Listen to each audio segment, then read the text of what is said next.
So what if I told you that you could attend college at no cost? Not only that, but you can also get money from the government for money or for books, supplies, and whatever else you need for your college classes. Through GoArmyEd, you can sign up for college classes and request free TA. And to get your FAFSA, you go through studentaid.ed.gov. Now, I wish I had known all of this information as a young soldier like you guys, but I didn't. So I'm here to share this with you. Now, there's many soldiers who actually don't use their TA when they're eligible. And there was a Military Times article that said in 2016 there was a lot fewer. So we definitely want to raise that up because it's free TA. Now, to get TA, you must complete basic training in AIT. It used to be where you had to wait a year, but that just recently changed in the new policy. So after AIT, you guys can sign up for college classes. And also keep in mind that if you're ever flagged for failing a PT test, height and weight, pending UCMJ, you're not going to be able to request TA. So in other words, you're going to have to pay for your own class if you decide to continue your education until you're unflagged. Then your TA will turn back on. Now we're going to move on to the ways to receive these benefits, and it's very easy. And depending on your base, it's going to depend on the size of your education center. The one here on Fort Huachuca has about 3 or 4 colleges. Some are bigger than others. The one at Fort Bliss has a lot more colleges than this one. So the bigger the post, usually the bigger the education center, the more colleges are going to be there. And they mostly have counselors for local colleges. The one here is the Cochise College. And then the one that I actually started off with was the University of Fairbanks, Alaska. And I ended up going through them because I had a local counselor at the education center up there. Now you also want to keep in mind that college credits are good for promotions also. Meaning once you get promoted to sergeant or staff sergeant, that's going to be, all your civilian credits are going to make you more eligible to rank up. Now there are in-house classes and online classes. I'm currently taking online classes because there's no Central Texas College at this education center. Now my very first class that I took was a Spanish class, and it was on campus. So I was able to actually go to the University of Fairbanks, sit in a classroom, and it was from 1800 to 1930, so it didn't really interfere with the missions that I had going on through the day, and it was very beneficial for that reason. So those are also available. Another option that's available are in-house classes, meaning in the education center, and I took 3 of those during lunch, so that way it also didn't interfere. So that way colleges really try and work with Army, since they know that our mission comes first.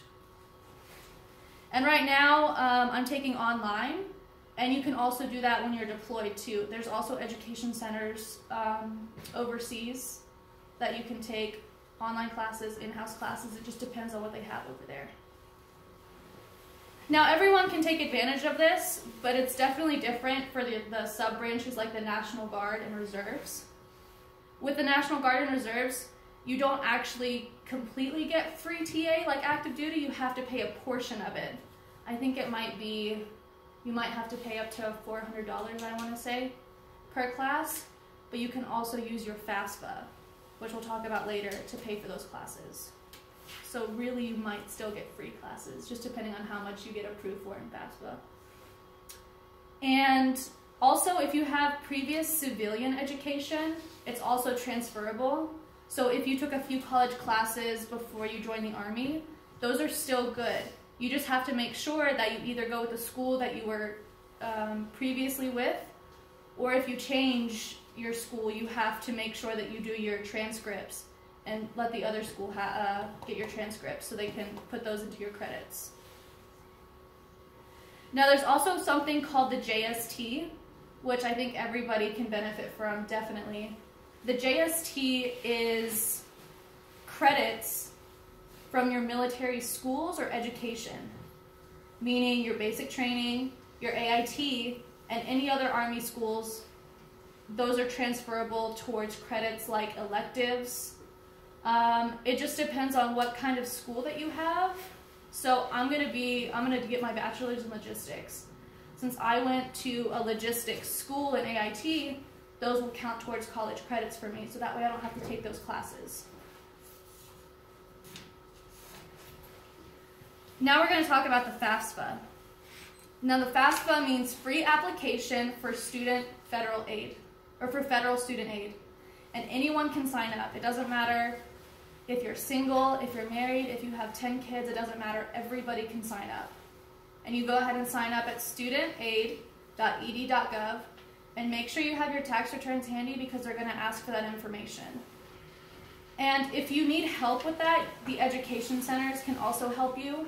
When I got my first FAFSA back in Alaska, my counselor at the education center was able to help me with that process, and it made it a lot easier. Now, it can turn into a headache depending on the paperwork that they ask for. This last time that I requested FAFSA, they asked me for all kinds of paperwork, and it was a headache, but it's definitely worth it.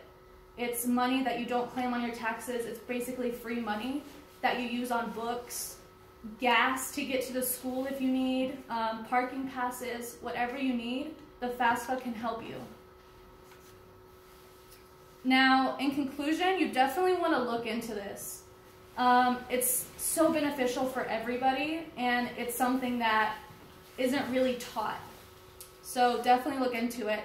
And in the Army, obviously, the mission comes first.